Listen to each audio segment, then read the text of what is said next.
নমস্কার বন্ধুরা, পম্পার কিচেনে আপনাদের সকলকে স্বাগত। আজ আমি আপনাদের সাথে অপূর্ব স্বাদের একটা মিষ্টি বা পিঠার রেসিপি শেয়ার করব। এই মিষ্টিটা বানাতে তেমন কোনো উপকরণের দরকারই হয় না। খুব কম সময়ে বানানো এই মিষ্টিটা আমার মতো একবার হলেও বানিয়ে দেখবেন। যেমন নরম তুলতুলে তেমনই রসালো, মুখে দিলেই দেখবেন মিলিয়ে যাবে। বাচ্চা থেকে বড় আশা করছি সবাই ভীষণ পছন্দ করবে আর খুব মজা করে খাবে। তাহলে চলুন দেরি না করে আজকের এই অপূর্ব স্বাদের মিষ্টির রেসিপিটা দেখে নেওয়া যাক। আর এই মিষ্টিটা বানানোর জন্য প্রথমেই আমি এখানে ব্যবহার করব হাফ বাটি আতপ চালের গুঁড়ি। নিয়েছি একই বাটি মাপ করে 1 বাটি ময়দা। ওই বাটিটার মাপ করে 4 ভাগের 1 ভাগ নিয়েছি সুজি। আর নিয়েছি এই বাটির মাপ করে হাফ বাটি বেসন। বেসনটা দিলে কি হবে, কালারটা খুব সুন্দর লাগবে, খেতেও কিন্তু বেশ মজাদার লাগবে। দিয়ে দেবো অল্প একটু স্বাদ মতো লবণ আর সামান্য একটু এলাচ পাউডার দিয়ে দিলাম। সমস্ত শুকনো উপকরণ একটু নাড়াচাড়া করে মিক্সড করে নেব। এবার দেখুন ওই বাটির মাপ করে আমি 1 বাটি তালের পাল্প নিয়েছি। তালের পাল্পটাকে বার করার পর এটাকে আমি কিন্তু জাল দিয়ে রেখে দিয়েছিলাম। এটা কিন্তু জাল দেওয়া তালের পাল্প ব্যবহার করছি আমি। এখানে 1 বাটি আমি দিয়ে দেব। আবারও সমস্ত উপকরণ খুব ভালোভাবে প্রথমে আমি মেখে নেব।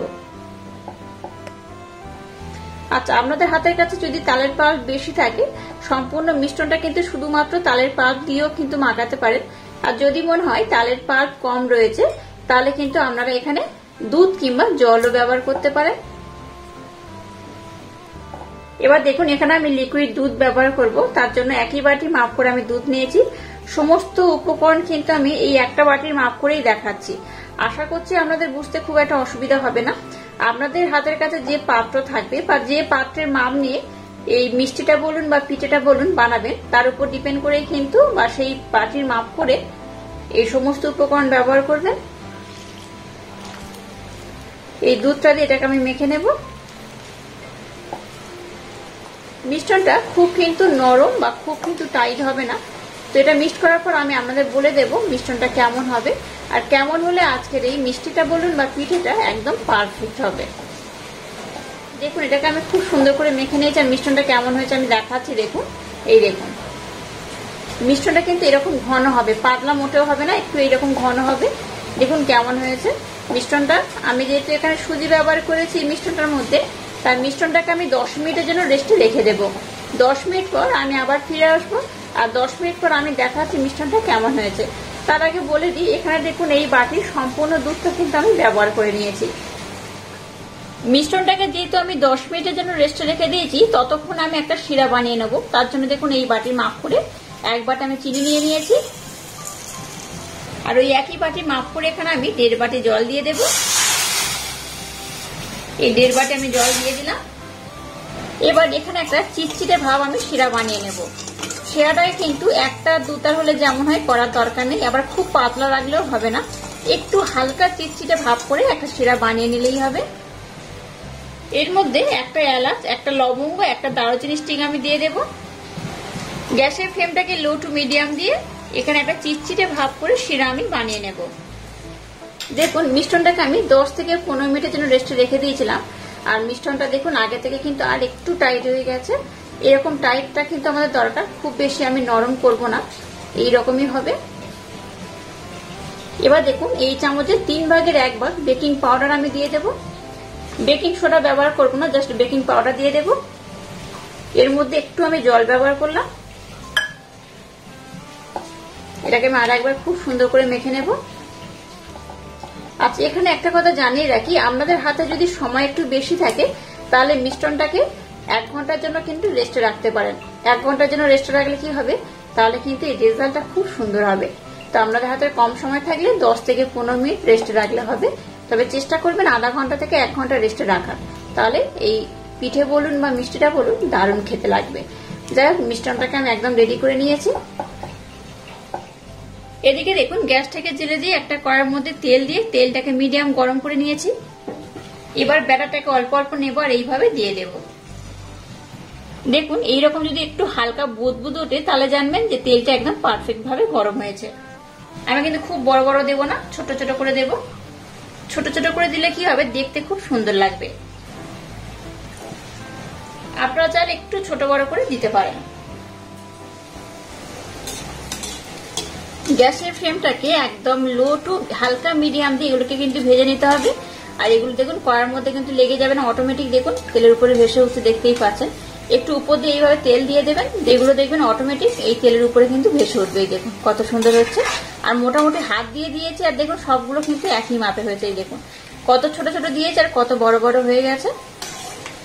তো যাই হোক, এবার গ্যাসের ফ্লেমটাকে লো টু হালকা মিডিয়াম দিয়ে এগুলোকে আমি লাল লাল করে ভেজে নেব।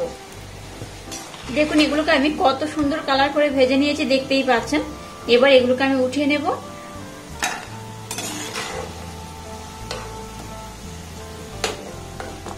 একইভাবে সবগুলোকে আমি খুব সুন্দর করে ভেজে নেব।